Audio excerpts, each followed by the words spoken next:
the campaign trail yesterday, President Bush's advisors alerted the networks he would be making a major policy speech in Wilkes-Barre, Pennsylvania. The subject, no, not that. Wrong again. That's it. That was the subject. Yes, in the wake of his, let's call it weak showing against Senator John Kerry on Thursday, the president and his handlers snookered cable news networks into giving him 1 hour of free, full-on campaign stop peblum. He began by throwing out the first-hander. Great to be in Wilkes-Barre, Pennsylvania. It's such an honor to be back here. It's glad to be in a part of the world where people work hard, they love their families. Yeah, not like New York, family-hating jackasses. Lazy family haters. But then it was rival bashing time. Bush warmed up with a few insults aimed at the Democrats' #2 man in his performance at Tuesday night's debate. America saw two very different visions of our country, two different hairdos.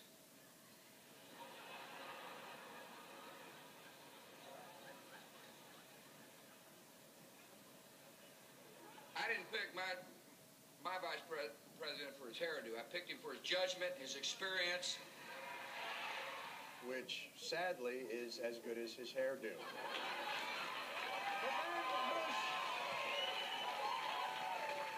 Bush then moved on to his economic policy regarding Kerry.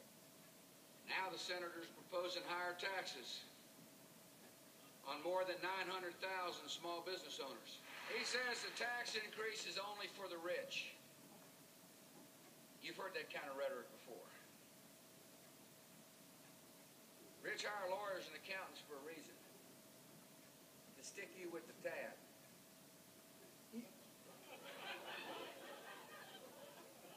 Let me get this straight. Don't tax the rich because they'll get out of it. So your policy is tax the hard-working people because they're dumbasses. They'll never figure it out. So vote for me. Good night. Finally, the president brought the mood down a little, as only he can.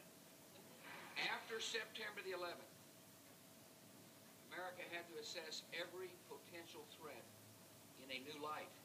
We had to take a hard look at every place where terrorists might get those weapons. One regime stood out. Well, that's true. It would be Saudi Arabia. That's where 15 of, from what I remember, 15 of the 19 terrorists were actually from it. The dictatorship of Saddam Hussein. No, I don't think that's it. It was Iran, proving al-Qaeda ties, building up the nukes program. I think it was them. The dictatorship of Saddam Hussein. No, I'm sure. Pakistan, top scientist sold nuclear secrets to North... The dictatorship of Saddam Hussein. Could be Yemen. Kazakhstan is actually a very dangerous. Uzbekistan has always created problems in that regard. Very dangerous.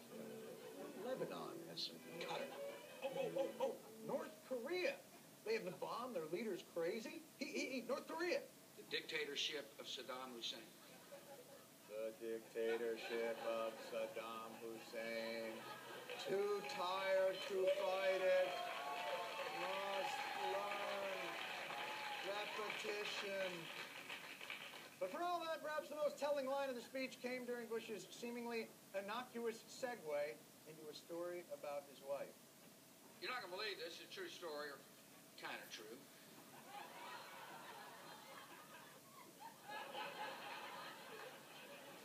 George W. Bush. I can tell a lie. All right. So the point being that, let's see if I can go to the next slide. Allow me to, okay. So again, I said I would bring into class some of the stuff from Jones' book, but I'm not going to do that. But basically, he says that the Daily Show and what they did, what Jon Stewart did while he is critiquing the president's speech, covered the day's events much more critically and deeply than CNN ever did. Yes, it's humorous, but it offered a much more in-depth analysis and a much more in-depth critique, what journalists actually ought to be doing, than CNN did. And so the lesson here, the big takeaway from Jones's work, and these are Jones's arguments, not mine, though I buy his arguments, that the so-called fake news, the satirical news, encourages us to be critical consumers not only of our elected officials, but also of mainstream journalism generally. That's what the part of the function of the Daily Show is. It's critiquing CNN and other things, and basically saying, look, you guys are doing a terrible job, and not questioning deeply and critically our elected officials, and you should be doing so. And that's sort of the takeaway from this. I only have 15 minutes left, really, before I need to leave for my my workout. I gotta lift some weights. I gotta pump some iron. I gotta get super strong because I'm cool and manly. But very quickly, when we moved to the lesson on Stephen Colbert, basically we still have the same point. So this is the next PowerPoint, and so on slide 2 here, if satire is meant as social critique through wit, which is what Jon Stewart is trying to do, what Jones and others say is that Stephen Colbert goes a little bit farther and it moves into parody. And what he is parodying is the talk show pundits. And so it's amazing. Some people actually think he's real. I mean, he's a real person. He's flesh and blood, but he's always in character. So his show is much more a parody. So this is what Jones basically says. This is the next slide, slide 3, about the Colbert Report. Basically, what he's trying to do, Colbert, is to discredit the whole genre of the pundit character shows, both TV and radio. On both sides, we're talking Rush Limbaugh to Bill O'Reilly to Rachel Maddow, and Keith Olbermann back before he got fired or before he left, whatever the situation was. And so that's what Colbert in part is trying to do. And he intentionally tries to showcase, Colbert does, how pundit shows create an image of their hosts as champions, of democracy, conquerors, and actually victims all at the same time. And so it's really what Jones says about Colbert's work. It's really, really savvy and really, really intelligent about how he is using parody to critique the pundit shows and the pundit persona. And so he talks about the way the show is organized. And so here, one of the things he talks about is the show being double-voiced. So Colbert is a comedian, so we know that Colbert is a comedian, but at the same time he's making fun of particularly right-wing pundits. And so we can read that faux punditry as well as the critique. So he's comedian but also pundit all at the same time. And so there's a couple of there's a lot of little things, clips I have in here, but it sort of shows how he does this. Let's see if we can get to the first clip. Just to show you, if you don't know, if you've never seen this before, it's really, really funny. Again, it's just about, and we'll probably have more damn commercials. No. Said it before. I am a member of a persecuted minority, white males. Last week, my people were marginalized even more when President Obama nominated Sonia Sotomayor for the Supreme Court. There wasn't a single white male on his short list.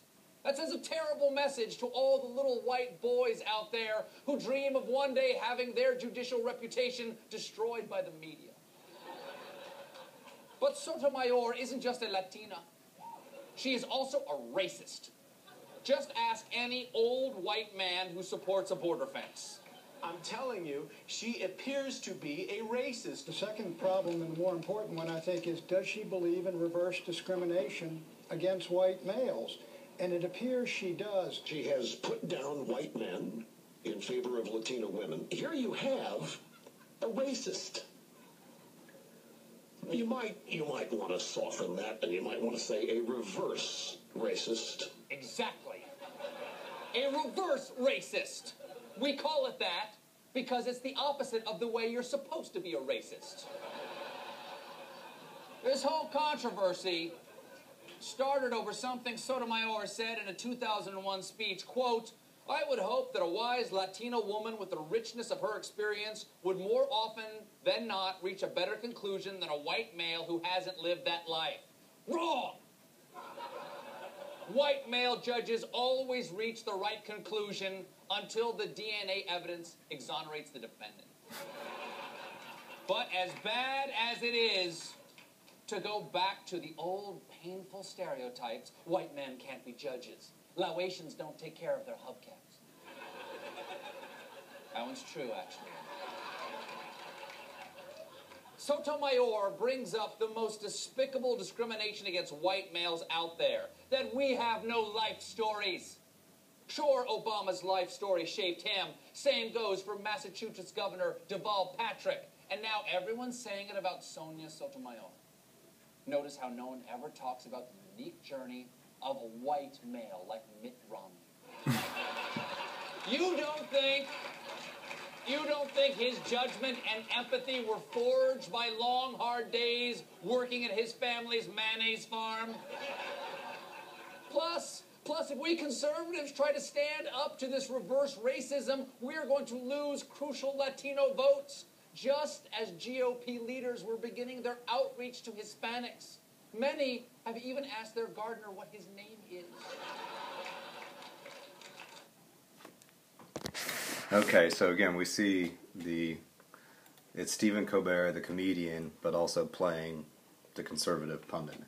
And so you see the double voice there. There's two voices at the same time. And again, I think I've heard a lot of people who don't know the double voice or the parody of it all thinks he's serious, but he's again, it's all parody. Here's another a clip about the whole reverse racism stuff. If it comes up.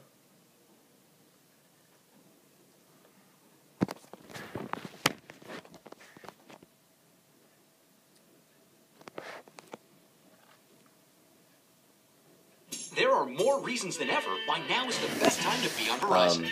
One, Verizon's the largest, this recorded most lecture is brought to you by reliable 4G Verizon. LTE network in the country. It's That's simple. right, America. With Oh, that's XLTE no, in and over State Farm. 400 It's simple, markets. drive safe, Two, and here's safe. something for families to get excited You can about. call Our Scott best ever Amick, pricing with double the data on select plans. 4574 And Sunset three, you can now Boulevard. get our best ever single line pricing starting at $45. So get all this now on the network ranked #1 for data performance nationwide. Verizon. Nation, during Sonia Sotomayor's confirmation hearings, I learned something very important.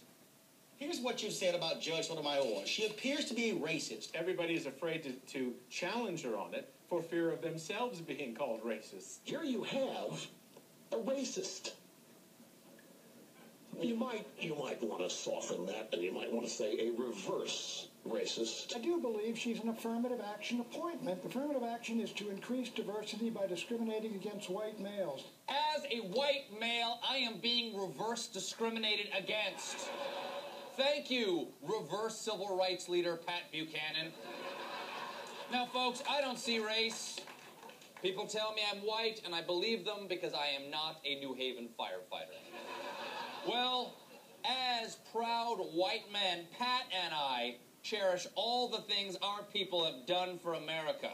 White men were 100% of the people that wrote the Constitution, 100% of the people that signed the Declaration of Independence, 100% of the people who died at Gettysburg and Vicksburg. Yeah!